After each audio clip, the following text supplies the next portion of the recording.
So, hello and welcome everybody to the Chakra Way Meditation Podcast. I am delighted to be joined today by JJ DeGeronimo. I hope I've said that right. I didn't check that with you. Is that right? Yes. It's a very cool name. It's beautiful. Now, JJ is a light worker. She is an author and she is just here to raise our energy, to increase the light. And boy, do we need that. So, welcome, JJ. Thank you so much for joining me today. Oh, thank you. I'm so excited about this conversation. Yeah, me too. I'm going to start off by reading out the title of your book, which Mm. I absolutely love. It's not a snappy one, I'll say that, but it says everything you want to know about the book. It is called Seeking: 74 Key Findings to Raise Your Energy, Sidestep Your Self-Doubt, and Align with Your Life's Work. Now, if you don't want that book in your life, I want to know why, because if you unless you've got all of that sorted, in which case I definitely want to speak to you. But this is a beautiful book. What inspired it? Mm. Well, I am my student. I'm a seeker myself, and I feel like I have been working in my own space and with women for a long time. And I would say that the biggest challenge that I encounter, not only in my own work, but with all the women I work with across the world, is our self-doubt. And so I had to put that in the title because self-doubt is your first barrier to anything that you embark on, and we all have it.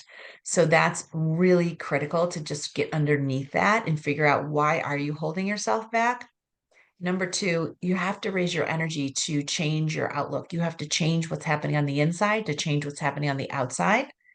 And three, the life work is happening every day, but most of us are striving to get there. And so, how do you uncover the work that you're doing now in a way that is really a stepping stone for where you're going? Amazing. Yeah. I mean, these are all absolute key things. And I think the thing that stands out for me is that thing about self-doubt, is that we all have that self-doubt. And I think a lot of us go around looking at other people going, oh my gosh, they're so confident, they've got it all going on, their hair's gorgeous and their career's amazing and their relationship seems to be happy, and we look at other people and go, they don't have self-doubt, so why do I? And that's also another really it's insipid and horrible thing to happen. But the fact is, and I think it's really important to say, that everybody has self-doubt, and overcoming it, sidestepping it, because you can't avoid it. That's why I love this title, because it's not like dispelling it or getting rid of it. It's just, let's just walk around it, sidestep it. I think it's so clever. I have found that I've had to do that, and I've used all different tools and techniques to work on it. And I feel like if we don't hit it head on, we'll have so many people sitting on the edge of the pool thinking about going in. Mm-hmm. But oftentimes they're like, well, do I have the right suit? Is the water the right temperature? Do I have to get ready after this? I mean, there's just so many conversations we're having with ourselves that are holding us back from leaning into what is calling us. And I feel like all of us are being guided, but only some of us really are listening to our whispers and leaning into that type of work, those types of exercises, because most of us feel ill prepared for the work ahead, and especially the work of our soul. But trust me, your soul has everything you need to do the work you assigned yourself to do while you're here. So beautiful. And so true, and so true. And it's something that I think we all need to hear on a daily basis, if not several times a day, because Yeah. that is something that we know intrinsically within ourselves, and we let all the insecurities and self-doubt and all the external noise of the world dampen that down. And so we need to almost, it needs to be a daily reminder that we have everything that we need. It's such a key point. So I'm just going to rewind a little bit. So you are a light worker. And for those people who don't know what a light worker is, would you please tell everybody what that means? Well, first off, to say I've been stepping into this for a while, but it's somebody, think of a lighthouse, right? It's somebody that has illuminated their own journey, their own path, and now can help others illuminate their path. So I'm not doing anything for anybody outside of using my life as an example and educating people on my lessons and my healing, and even the work I've had to do to sidestep that self-doubt to create more light and illumination for what is possible. And I believe that my journey and my experiences have been a lighthouse for others. And I feel like this book is just really the cornerstone of how to get started and what other alternative resources and people can you work with to help move out the darkness, move out the stories that are no longer serving you, even work through things that are really making you feel less than. Yeah, yeah, no, it's such important work. And I think anybody who works in the energy field and all of the various different modalities that there are out there is a light worker. And and I will include myself in that, although I like to think, as you were saying that, I was like, what am I? And I'm thinking maybe I'm a cartographer. Like, I like to write people maps. Like, the chakras for me are like a big map where I'm giving you a map, and then you're the one that decides where you're going to go on this map, but you have this new sort of knowledge, all these symbols and ideas and things that you can then follow in your life. But light worker is a much more common term. I think if I went around going, yes, I'm a spiritual cartographer, I think everyone would laugh at me. No, but it makes me think, well, tell me more. Tell me more. So I like that title. Yeah, I think it's quite good. I'm quite proud. Mm. So tell me a little bit then about your journey then. I mean, you've obviously had one hell of a journey to get to here. So what is it that has happened in your life? Where have you been? What have you done? Oh my goodness. Well, I'm 50, so let me just say that. So I've done a lot, but I will tell you one of the things that I love that I've learned about over the last, I would say, 8 years is birth charts. And the birth chart for me is really identifying like where the planets are when you come on the planet, what's your rising sign, what's your moon, what's your sun. And it often sheds such great light onto the work you're supposed to be doing. And of course, there's many other planets and even stars that give you such insight. And so I didn't really know why I was here, to be quite honest with you, for a long time. I grew up in a very minimal based household. We didn't have a lot. So I worked really hard to kind of get out of that scenario, and especially my conversations with money and how that unfolds for so many of us. But I Mm, ended up getting into technology and I spent about 20 years in technology. okay. And I will tell you that never once did I ever think about writing a book because I'm dyslexic and I got such poor grades in my English classes, not because I wasn't a good idea generator, but I was horrible at grammar and editing. Yeah. So when I started collecting the stories of women in 2008, 2009, specifically around what it's like to have kids and be in a corporate job, where you're managing people and different groups around the world and even territories, it gets really hard. And everyone makes it off like it's so simple. Oh, you could have it all. You could have it all. Well, that wasn't that easy for me. And I needed the cliff notes. I felt like I was misled in a lot of ways on how to make that a reality. And so that was really the basis for my first book. And the reason I started writing it was really for my daughter, because I felt like not much has changed in such a short period of time. So, like for her, I've got to give her the cliff notes. And then the universe has a wacky way of just making things so. And that writing became a draft, which then I found an editor and then I found a publisher. And that was sort of the basis of me creating essentially cliff notes of books for women of how to make whatever they want a reality. Because I feel like there's just not enough guidance out there for women on how to make it so. Yeah, I mean, I'm totally with you, and I can't identify because I've never done the corporate thing. I've been lucky enough, and well, so I think I'm lucky to, maybe it's not great, but I have never done the corporate thing. But I have been on the sidelines of watching a lot of my friends and my sister and various people in my life do that. And it seems to me, as an outsider looking in, that they are either feeling guilty about work or guilty about their family, and they are going, I know I should be able to have it all, but I feel like I've got nothing, or I've not got it all. I'm making sacrifices left, right, and center.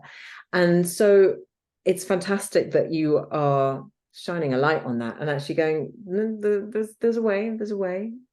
I love that. So what are the ways? Yes. Well, and I'll say like then the journey continues on with the next book about really how to get promoted. But the Seeking book that I just published is a bridge book because I have Chiron in my 10th house, which means oftentimes wherever Chiron sits in your house is that you are unsure about how to communicate or do the work you want to do because you kind of fear what the outcome may be. And I was fearful to talk about the inner work I had to do. Like I've spent so much time with energy practitioners since 16. I had a couple tower moments as from the tarot in my life, which basically crumbled me. And I had to build back up. And I did that with energy practitioners, retreats, solo trips. And the book Seeking is really to make that more not only available, but normalized for women that are seeking. Because I think a lot of us, go to a yoga class or maybe go on one trip and we're like, well, I can't really find myself. But there's a lot of people all around us that can help us dig through our stories, really kind of remove the darkness and give us more clarity on what we're supposed to be doing here. And so I share all the practitioners I use. Put all the books down because again, it's a toolkit for women that feel like they're burnout or they're overworked or they're questioning like, what is this all for? Yeah. Yeah, absolutely. I mean, having the tools is such an empowering thing to have. I mean, my primary tools, obviously the chakras, because I feel like they underlie everything that we do energetically, because they are the map. That's why I say I'm a cartographer, because they give you the map that underlies everything. And you enjoy your birth chart. I've recently got into numerology, which is very similar. But oh my God, it's so powerful and so accurate.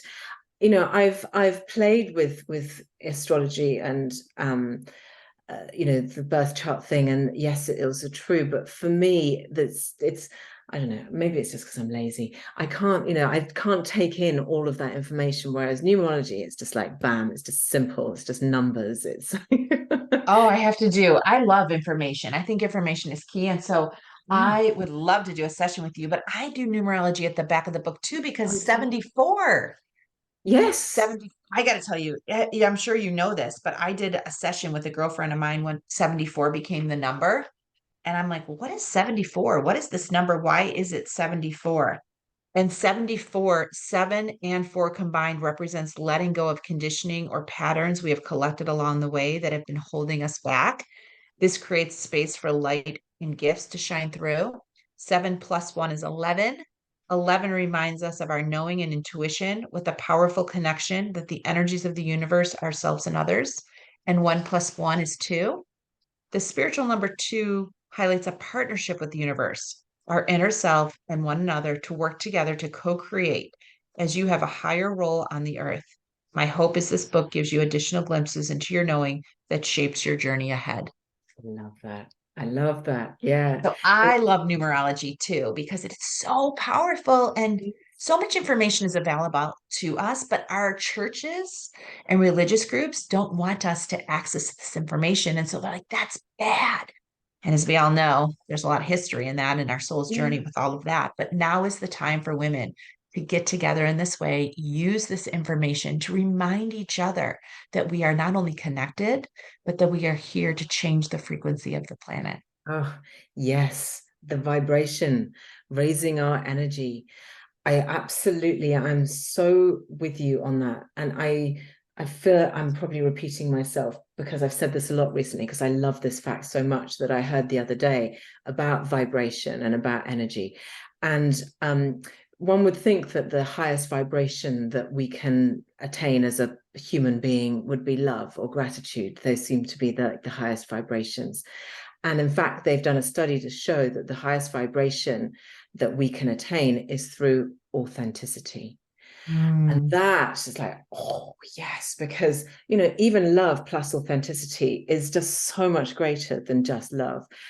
Gratitude plus authenticity is everything. And when you're working in the kind of work that we do, and we're trying to help people find a way into raising their vibration and finding their energetic sort of sweet spot, if you like, authenticity has to be at the heart of it. And you talk a lot about, obviously in the title of your book, the keys to finding to raise your energy. And by that, I'm assuming you're meaning raising your vibration, or maybe you're just meaning, I mean, we all do with a boost of actual energy as well. But what is that part of the book around and about for you? Yeah, this has come up for me over the last 15 years about where is your energy level? What kind of energy are you sharing with the world? And what energy are you getting back? Because what we are is what we see. And for many of us, we don't realize how much control we have over the energy, not only that we share, but that we sit within. And I think for me, I really had to do some self-mining where I sat down every day with a piece of paper and like every time I would get a thought or an idea, I would watch the way I talk to myself. Is it positive? Is it negative? And a long time ago in 2010, I was a practicing polluter. I was not somebody that found the glass half full. I would constantly talk about what wasn't working. And I kind of built a community or relationships around that. And I had to be very, very aware of what I was saying, what I was reading, what I was watching. And that took some time for me to do. But I'd say like 15 years later, I live and die by this. Like I am so focused on not only what I'm watching, what I'm reading, what I talk about, what people I hang out with, and most importantly, how I talk to myself. Yeah. And I think you really have to hone in that energy if you want to illuminate your path. And I think for me, that's really been a goal of mine is to kind of recognize there's negativity, recognize there's self-doubt, but finding a life of gratitude and sidestepping that. And that is simple things like hot coffee, gas in my car, money for the train, having an opportunity to be invited to meet with someone or have a session online. I just feel like all of that plays into it. And so I just spend a lot of time talking about what I'm grateful for. I don't wait till the end of the day and write it down. Like I say it throughout the entire day. Yeah. And I use Mother Nature a lot that if I'm feeling down or sad, I like go outside and I find 20 things that amaze me. Whether it's an ant, a Mhm. ladybug, a leaf, Yeah. right? The stars, the moon, the clouds. It's just amazing. We have so much beauty around us, but we are conditioned to not see it. And I feel like the more we can talk about like getting out from the conditioning that's happening to us from such a small child and breaking away from like this way of living into more light and love, the easier life gets. Mhm. Yeah, no, you're absolutely right. And I think we live in a kind of constant battle with society and our true nature, what is actually true and authentic for us, what actually feels right for us, and what we think we ought to be doing or we should be doing, or what society expects of us, or what our parents expect of us, or whatever. There's a million different things that we get sort of shoved from pillar to post in trying to work out what is right for us. And one of the interesting things that I liked about your, when I was reading up on you and having a look at your book and so on, was this idea of breaking away from perfectionism, which I think is, again, it's a society-driven thing that we have to be perfect. Now, you've walked this line. You've had the family alongside a corporate job, managing, multinational whatevers, tech, and so on, and had a family at home, and probably turned out to work looking gorgeous and stylish and the envy of everybody. And probably people looked at you and went, yeah, she's got it all. She's perfect. Um, you know, tell me the truth. What was really tell me the truth. What was really going on in that time when you were embodying it all and probably embodying this idea of perfectionism?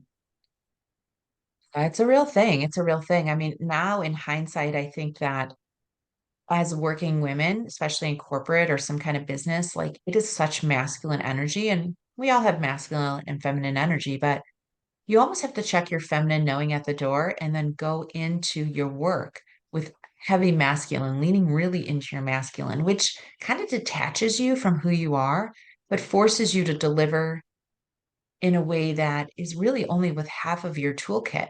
So not only are you expected to deliver great results, you're expected to only use half your toolkit. And so it creates a level of insecurity in what we're doing and how we're trying to show up. And so one way of moving through this is to over deliver, overcompensate so that people don't realize that you're not feeling whole or that you're not feeling aligned. And I think so many people deal with this. I mean, I work a lot with women, so I know that is so, but I think men are challenged with this too. And I feel like there wasn't a day that went by that I was like, what the heck am I doing? Is this working? Or I get off a call and I'm like, they're going to fire me or they didn't like my idea. And it happened last week. So it's not like it ever goes away, but it is more self-awareness. Where is that stemming from? Mhm. Why am I beating myself up? Did someone tell me in second grade I wasn't good enough? Did my parents tell me I wasn't smart enough? Did I have a ex significant other that told me something that I'm holding on to?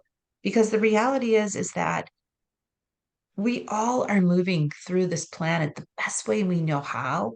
And many of us are trying to feel like we fit in. And I think for many of us, when we feel that way, it's a very lonely and we always feel like the other shoe is going to drop. And I think whoever you're watching or looking up to, sometimes it's not great to put people on pedestals because oftentimes, as Rebecca Campbell would say, they have to come down for you to go up. And I think for many of us, we have to believe that we are exactly where we're meant to be. And if things don't work out, you lose your job, you lose the relationship, things come to the forefront that are shocking to you, that the universe is working for you and that is perfectly orchestrated to push you along on your journey. Yeah, that old sort of adage of, what is meant for you won't miss you. And if something comes along that doesn't take away, then you probably didn't need it or want it deep down. So yeah, it's a big old, it's a big old sort of inner battle to fight, really, isn't it? That we have with this level of perfectionism. Yeah. Yeah, and through my work, what I've socially essentially visualized is that, we have the light of our soul, the light of the universe, the teardrop, come into our body when our eyes open. And we are engulfed in this human body that comes with the ego and all of our human senses. And that ego is to protect us, but oftentimes it's an overdrive. And that the goal of reading the book Seeking or doing your own searching or your own solo trips is to figure out ways to allow space for the soul light to shine brighter than the voice of the ego. That's beautifully put. Yeah, you're absolutely right. I love that. Our ego is, and it's that the ego is that inner critic, it's that self-doubter, isn't it? It's that part of Yeah. us that puts us down and that says, you're not really enough, are you? Or you don't really know what you're doing. And sometimes we don't know what we're doing, but we have to bluff our way through it. And actually that usually works, most of the time. I think most people are bluffing their way through life. And it's a useful thing to remember for sure. And one of the other things that I loved, and I'm going to want to ask you this with the lady that I just interviewed just recently. You know how when you're reading a bio and there's a few sort of like bullet points, you just go, oh yeah, that's really juicy. And for you, yours was the power of no, and for Mm, hers was the power of yes. So I'm having mm, this little battle to see who's got which yes. argument. I know that there's an argument, solid, good arguments for both the power of yes and the power of no. They both have power, but talk me through your power of no. Yeah, that's a great question. I bet it's the same. I bet it's the same. It's just going at Probably. it different ways. But the Yeah. idea is that you only have so much time. And if you're constantly giving your time and resources away to people because you think you should, or you feel guilty, or you want them to like you, that takes your power away. And so the idea, I think, of power of yes or no is that you're picking the right things to focus on. And so I created a chart back in 2010 with the first book that, aligns your commitments. What are your commitments? Who asked you to do it? Does it give you good energy? Yes or no? That commitment, does it give you good energy? Right? Does it align to what is important to you? Yes or no? Is it the right amount of time? And is it something that needs to be removed from your commitments? Because the reality is, if you have a desire to have more impact than you have today or create more light, you have to find space in your schedule to build the bridge. And I think for so many, we try to hold on to so many things we said yes to in fear of, right? People not liking you, people being ticked off that you're giving this task back. Or maybe you feel guilty because you're defined by how people work with you, or you feel like they're only going to like you if you're only helpful. At some Mm. point in your life, you have to believe that you are important enough to man and mind the things that you say yes to in efforts to catapult you in the direction your soul desires. Your soul desires. So, whether you focus on what you're saying yes to, or you identify what you're going to get off your list, the power of no, either way, it creates momentum for where you're going. Yeah, I love that. No, I totally agree with you. I think it is. And what I love about this chart that you've got with these questions, so you've got a task or a project or something, and you're like, is this a yes or a no? Because when you're asked a yes or no question, the answer just kind of leaps out of you. You don't actually have to, if the question is like, how do you feel about this particular project? You could waffle on for hours about how you really feel like it might do this, or it might, might be powerful for my career, or it might be really useful, but it might take up to, you'd go, oh, I don't know, I would go round and round in circles. But if you're asked a yes or no question, is this right? Yes or no? No. It instantly comes for you. It comes from you without you. Your body knows. There's a lovely practice of listening. Have you ever done that muscle testing, yes and no, which I love to do? And that's, just feeling the yes and the no within your body. You can do it standing up and leaning forward, and your yes will take you forward and your no will take you slightly back, and your feet are very sensitive to these movements, so you can begin to gauge. It's a fascinating thing to do. But it's interesting because the power of the yes, with the person that I was talking to before, and those of you who've not listened to it, is with Kimberly Braun. And she's a very spiritual. She came, she was she's a mystic adventurer, a very spiritual person. And her power of yes was the fact that we are the embodiment of the universe saying yes. And so it's not in a slightly different vein of working through life, and it's a lovely thing to imagine that, yes, we exist because the universe said yes to Oh, you. that's so sweet. I know, isn't it? It's gorgeous. But actually, Yes. when you've got past that and you're in life, I do understand, and I completely on board with you, the power of no, of actually setting your boundaries, because no is essentially the word you use to set your boundaries. It is. And it's self-love too. Oh It's yeah. self-love. The extension of that is self-love. And I think for all of us, like we've chosen to be here right now. We've chosen who we're going to do our work with, and we know what our life's work is. And it takes us a while to remember.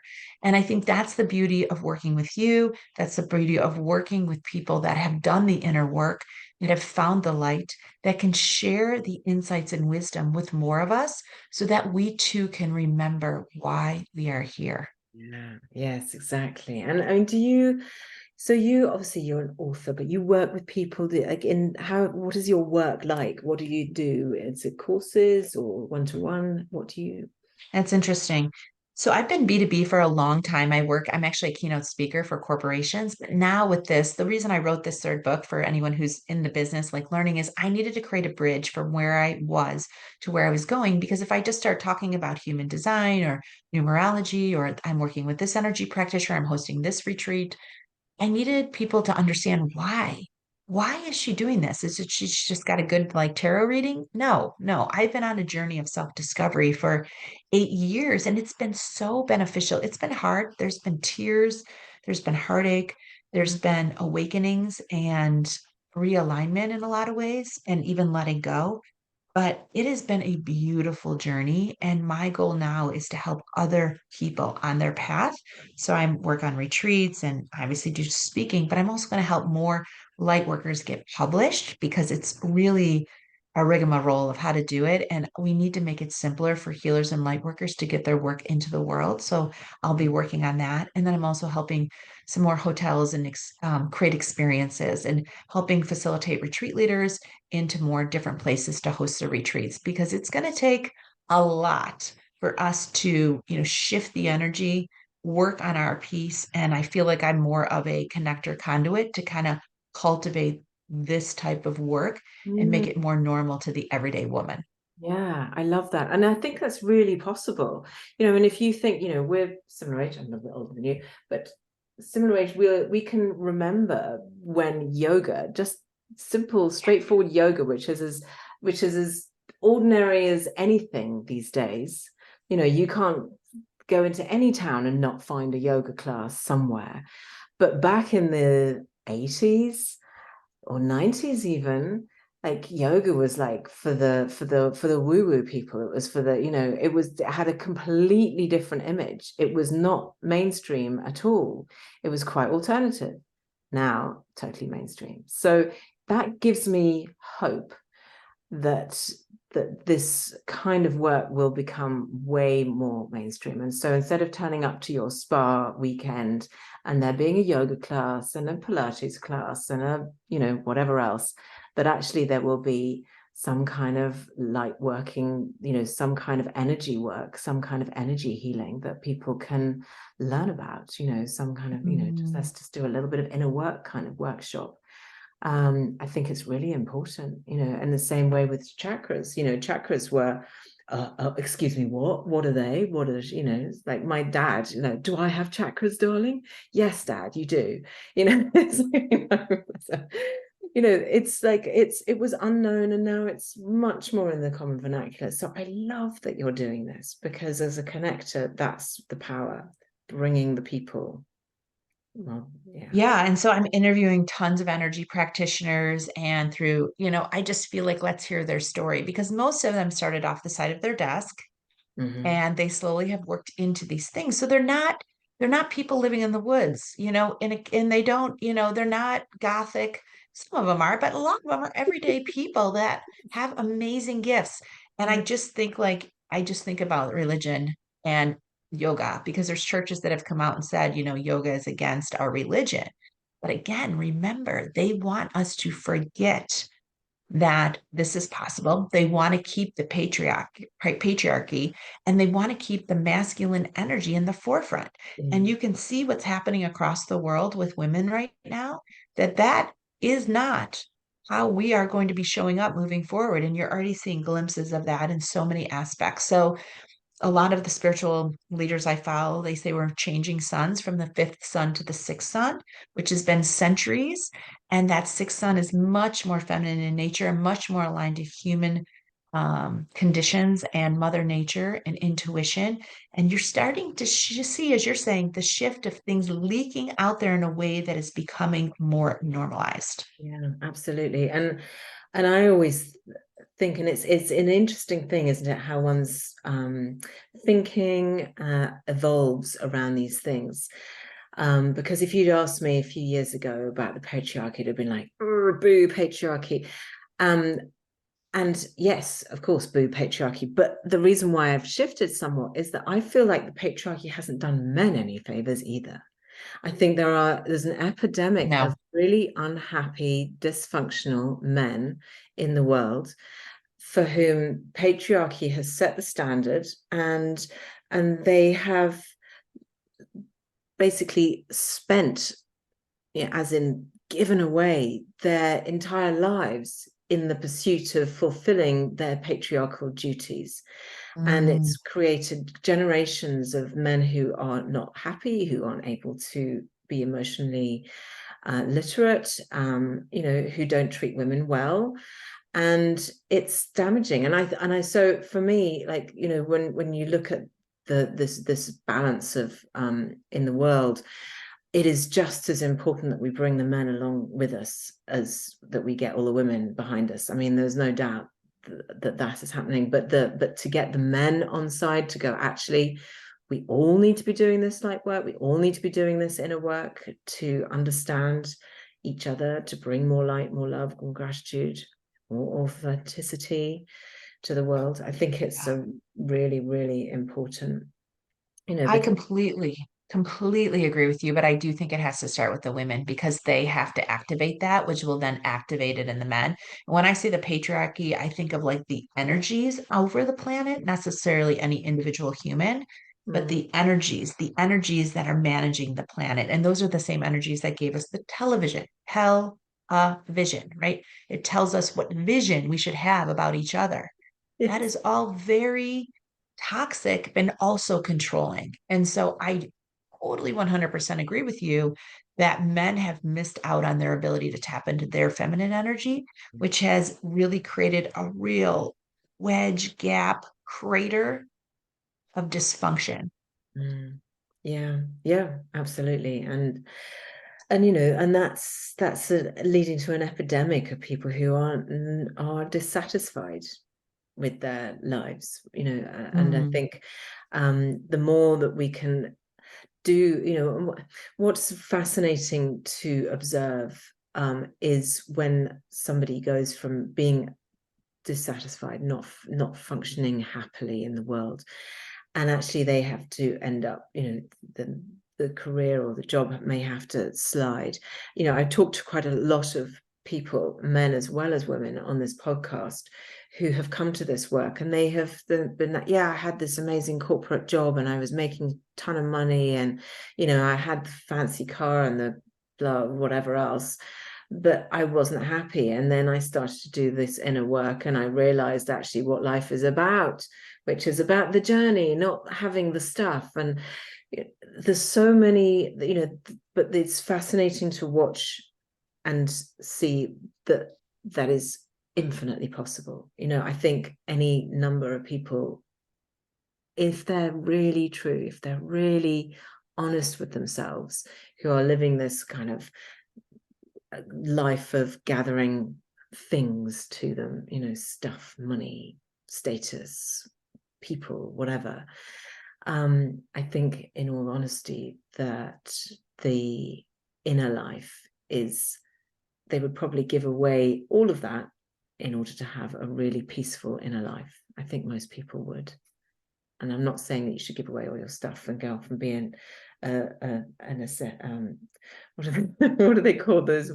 They're not even monks, they're ascetics in India who go around, they literally have nothing, just a rag around them, and they just spend their life in spiritual pursuit.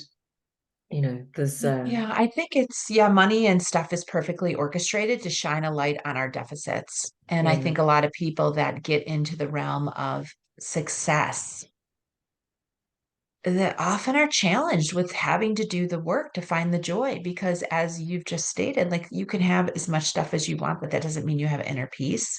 And you have to do the inside work. I mean, that is what I've learned through all the work I've done, not only in corporate, but guiding these women through these books. Is like, I got to a point where I could tell you how to get promoted, how to get on a board, how to find peace after young kids and having a big job. But what I have learned in my own work and the work of all the women have crossed my path is that the real work is on the inside, and you have to work from the inside out to have that inner peace, to have that alignment that so many of us see. No, you're absolutely right. So listen, whilst I'm going to need to go and get my plug in, my computer's about to die. Whilst I'm just nipping over there to get will you tell everybody how they can get hold of you and about your website and all of that sort of stuff? Just give me 2 seconds. So I'm super excited to have this conversation with you. And I think if you're interested in more information on the energy practitioners or the work that I'm doing, you can find me inside the community Together We Seek .online, or you can connect with me on Instagram or LinkedIn under JJ DeGeronimo. I'd be happy to respond to any of your questions or comments or even books you want to share. Yeah, it was so professional, JJ. Thank you. Adding a little bit of professionalism to my podcast. I do appreciate that. I appreciate this conversation, and I feel like I hope that it is give and listeners some insight to maybe why they are where they are in their journey, and that we all have these pit stops and obstacles and questions that we ask ourselves. But if you're experiencing that, that's a good sign that you are on your way to more enlightenment. Yeah, absolutely. Amen. Absolutely.